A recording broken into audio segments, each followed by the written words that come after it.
This CoinWeek podcast is brought to you by PCGS. The popular PCGS Coin Price Magazine Rare Coin Market Report is back and free to all PCGS Collectors Club members and authorized dealers. This bi-monthly companion magazine to the PCGS online price guide and mobile app will feature 140 pages of coin pricing information, as well as articles written by respected numismatists. So, Phil, now that America's being made great again, we can pretty much all sell our gold, right? Yeah, right. Sure thing.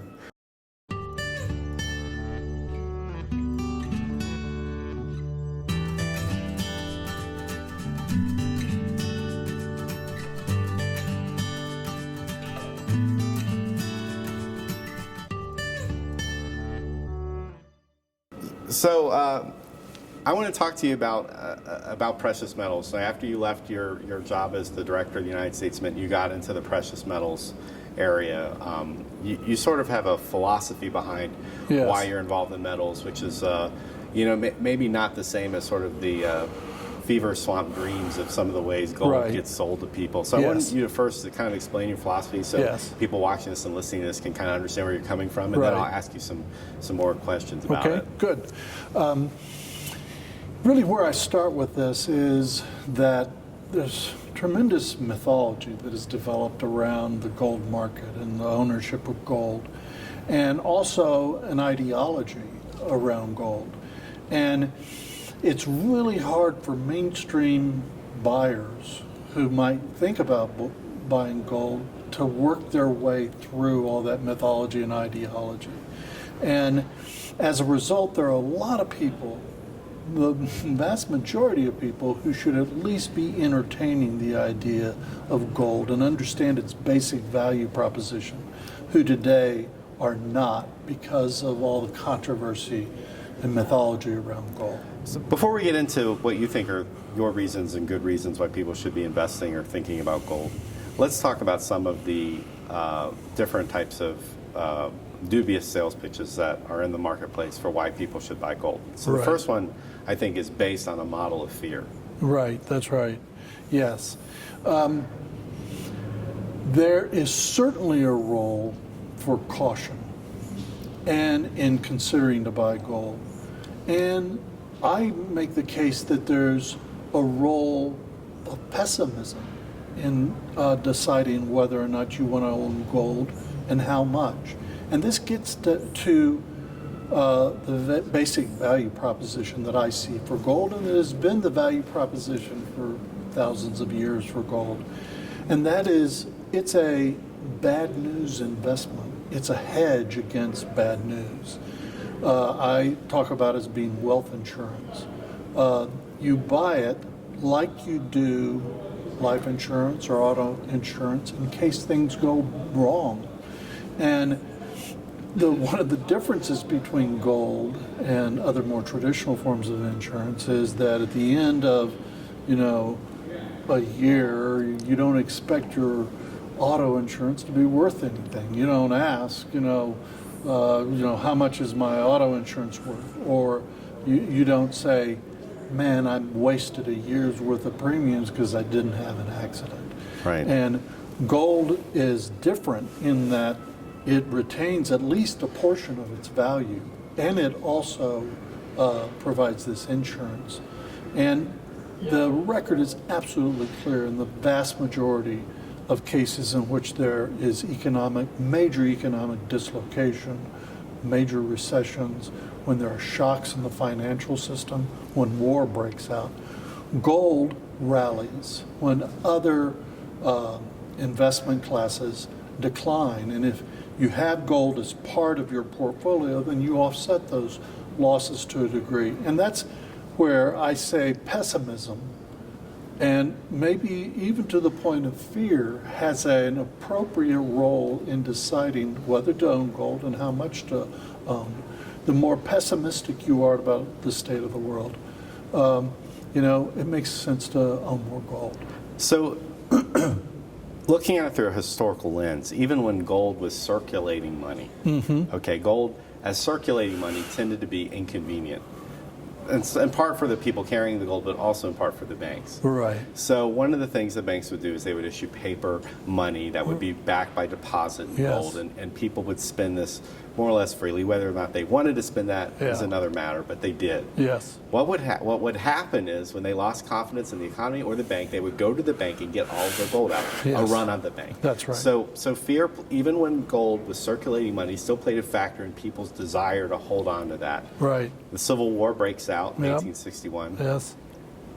People held on tightly to their precious metals money, which meant that the government had to issue paper Yes. to substitute for it. So, Yes. so it is important when we think about fear to realize that even when gold was money, there were still situations, economic situations, social situations where people would hold on to that. Yes. That it would be more dear to them to hold on to than to spend. Yes, that's right, and that's exactly right. And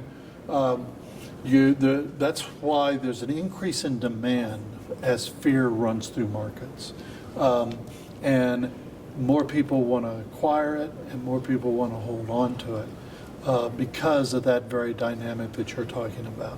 But let's talk real quick about ways, and you got to pay attention to this if you're a potential buyer, ways at which this fear is exploited or exaggerated in order to sell gold. Because it seems to me that every time you see somebody, it's hyperinflation this, or it's the Fed doing this, or Right. it's the executive order recalling all of the gold. This Yes. sort of thing doesn't really, it sort of exacerbates a real condition. Yes. But these aren't necessarily factors that you should take as seriously, I think, is what you Yes. Well, we have to talk about a big separation in the market. There is a smaller group of long-term gold buyers and holders who are fearful. And they are fearful about all these factors you're talking about, the confiscation of gold, which is a complete myth, complete misunderstanding of what happened with Roosevelt and what Roosevelt did to counter the effects of the Great Depression. But there is this group who are very fearful, and like any marketer, you sell to your audience. Right. And you make appeals to them. It's no different in the gold business than any other. You take for granted what appeals to your customer. And so there is that appeal dominates much of the market. What my point of view is that, that's fine. The industry is selling to people who are primed for that message. But there's another much larger segment of the marketplace that is put off by that kind of appeal, that fear-based appeal, and who have every bit as much interest in owning gold, but for very different reasons. They are not so driven by fear. They may be driven by some degree of pessimism, but they just, that stuff seems out there to them. And so I feel like the industry really needs to be talking much more to these folks over here who have a lot of money. There's a good reason for them to own gold, and yet they don't. And part of the problem, too, is with the incentives in the financial advisory community. Right. If your customer comes in to you and says, I want to put 10% of my portfolio into gold, those financial advisors know the gold is a buy and hold asset. People don't turn that over every year like they do stocks. And of course, financial advisors make their money, on turning over investments. So you immediately set aside 5, 10, 15, 20% of the portfolio from being moved like that. And also, the financial advisors are also put off by the fear-mongering appeal. So they tend to steer those mainstream customers away from gold. So let's talk about the second aspect, a way that gold is marketed. This is that gold is an investment. Right. That's also a little bit nuanced because gold is not really a traditional investment. Right.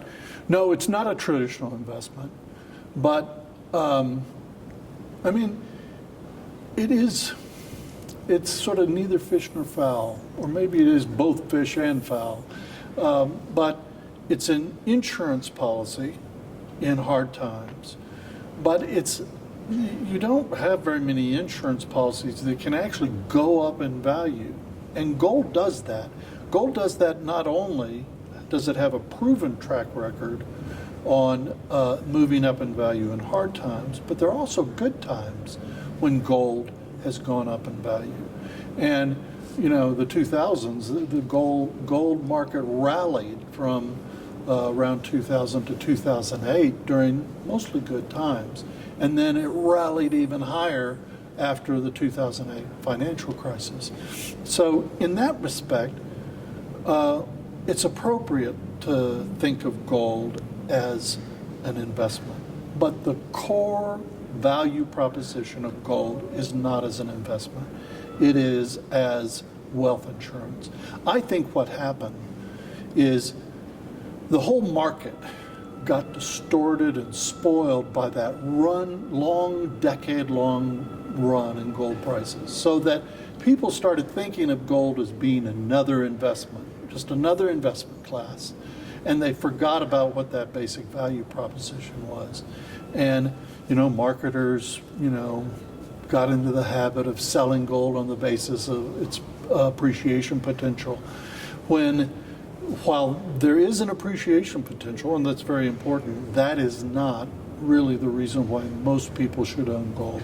Well, as much as there's an appreciation potential, there's also a depreciation potential. Well, that's right. Well, that's exactly right, but it's no different in any other investment class. There's no other investment class that is immune to declines in value. And I think there's some truth to this, and that is, yes, the value of your stock in Enron or in MCI or WorldCom or Arthur Andersen, it can go to zero. Now that's unusual, but that does happen. Gold never goes to zero. I mean, a drop of 50% is a dramatic drop in gold prices. And from the time we hit our peak at around $1,900 an ounce in 2011 to today, at the lowest point, it didn't drop 50%, probably dropped around 45%. So in that sense, gold is a more secure investment than virtually any other class. I don't know of another class that over the course of history has never gone to zero. So let's talk about, again, we're going to get to the investment angle, and let's talk about premium. Sure. Okay, so you probably deal with a wide range of clients, Right. Are the wealthiest clients buying things at significant premiums, numismatic premiums, novelty premiums? I mean, Yes. what is the actual shape of the market? So if someone wants to get into the market, and they have no experience yet, but they're trying to learn, how are savvy, experienced buyers buying gold? And what advice would you give to people just coming into the market of what is the right way for them to buy gold that is as an insurance? Yes. As the safest way to buy it, the Yes. smartest way to buy it. What should they Yes. avoid and what should they look for? Yes. Well, if you're new to the market, then you ought to be really focusing on bullion. And you ought to shop around. It's a commodity. And you ought to shop around for the premiums. And you can go online and find the best premiums. That said, you still need to know your dealer, because increasingly we're finding that people are not necessarily getting what they think they're buying, even with bullion. So, and of course, I'm an American, a former director of the United States Mint. I direct people to the Eagle, not only because it's made in America by Americans with American gold, but it's just the right thing to do, and there's no reason really to own a different country's gold unless you can find a substantial difference in premium, and it's very rare where you find that. One thing to know is that the more you buy, the lower the premium you pay. So if you're buying 10th ounce Eagles, then you're going to pay a higher premium than you would with a 1 ounce Eagle.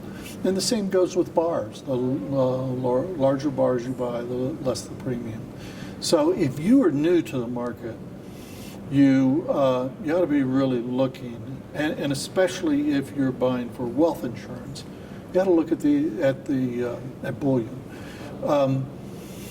Now, you also have this whole numismatic market, and that's much more complex, and you have to educate yourself. It's like any other investment. If you just go randomly buy stocks, I mean, you have to be intelligent about which stocks. There's some stock picking to do, or you have a strategy in which you buy from, Like a mutual fund. from a mutual fund that has a specific philosophy that fits what your requirements are. Same thing with numismatic coins. You got to know what you're doing. You got to know the various factors that go into determining the price and the appreciation potential, and really you need good guidance. And even more than bullion, with numismatics, you need to know and have confidence in your seller. So Phil, what are some insights that you have on the bullion market that are unique to your experience as being the director of the Mint and running one of the largest bullion sales operations in the world? Well, it's hard to come up with sort of unique points of view on bullion. I suppose what's unique about my point of view is that I think there's a much wider range of people who should be considering gold for their portfolios. People who are not as pessimistic or fearful about the state of the world and where we're headed. But people who understand the state of the world and understand that bad things happen to good people and bad things happen to good countries, and recognize that, have a certain degree of pessimism, but a balance between pessimism and hope. But no, you got to hedge against the pessimistic side of things. And over the course, I think a lot of us I feel this way, that over the course of certainly the last decade, the country has drifted to a place that very few of us feel comfortable about. We might have different reasons for why we are uncomfortable, but I think a huge proportion of the American people do not feel comfortable about where the country is today. And the degree to which you're pessimistic should appropriately shape how much you think gold should be part of your portfolio. Now, there's a lot of other factors too that go into it. Depends on how many assets, what the size of your assets are. Depends on your risk averseness. It depends on the security of your job. It depends on where you are in your investment life cycle. If you're getting toward the end of your towards your retirement, the end of your career, that's different from when you're young. So all of those are factors, and it's difficult to weigh those without financial advice. But my recommendation is, if your financial advisor just rules out gold, you ought to push back on that, because they either don't understand the value proposition of gold, and or they're being motivated by financial incentives, because they're going to make less money if you invest in gold than if you don't, because of the turnover. So I want to ask you sort of a very real, unfiltered question. So for many Americans, like gold's an expensive item. I mean, 1 ounce of gold's over $1,000. Yes. Okay? There are a lot of Americans who can't afford that. Right. A lot of Americans are in debt. probably more Americans are in debt than are not in debt. Yes. So Right. I see that people who maybe woke to the possibility that they should have some precious metals or some sort of investing that can't afford gold do go the silver route. Right. Because silver is like a cheaper commodity. Yes. Is investing in precious metals, investing gold and silver, is that an analog comparison, or are basically people being sold silver as a substitute for gold for the reasons why you would hold gold, but those reasons don't necessarily translate to silver? Silver is much more abundant. Yes. Well, over the long term, there's a historical relationship that is pretty consistent over time. It differentiates sometimes, but it tends to go back together. But historically, there's a relationship between the price of silver and the price of gold. And so in that respect, silver is an appropriate substitute for gold if you don't have the means to purchase gold. However, that may not always be the case, because gold is, there's not a large demand, industrial demand for gold. There's jewelry demand for gold, but even that is a relatively small part of the market. Whereas silver is an industrial, has industrial applications. As a result, there are other multiple sources of factors that are driving silver prices that don't apply to gold. So, so in that case, it's not a very good substitute. And I'll give you an example of this. When the economy goes south, gold tends to go up, whereas silver may, in sympathy with gold, also want to go up. But because such a large portion of silver demand comes from industrial applications, then when industry goes down the tubes in hard times, then that demand disappears and doesn't support gold's price. So that's just sort of one of the examples. Gold, yes, gold is expensive, over $1,000 an ounce. But you don't have to buy 1 ounce. You can buy a 1/10 ounce, and at something a little over 1/10 of the cost of a full 1 ounce coin. And so you will pay a higher premium with a 1/10 ounce coin. But I think there are ways for buyers who of limited means, who believe in the value proposition of gold as wealth insurance, where they can afford it. And so, again, I think it depends on what your own personal situation is. Right. Well, I appreciate your insights, Phil. It's always very illuminating to talk to you about these things. That's great. My pleasure. Thank you. Great. Thank you.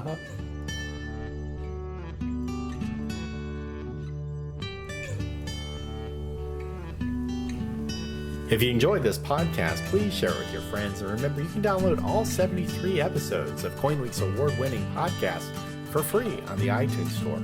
For CoinWeek, I'm Editor Charles Morgan. Until next time, happy collecting.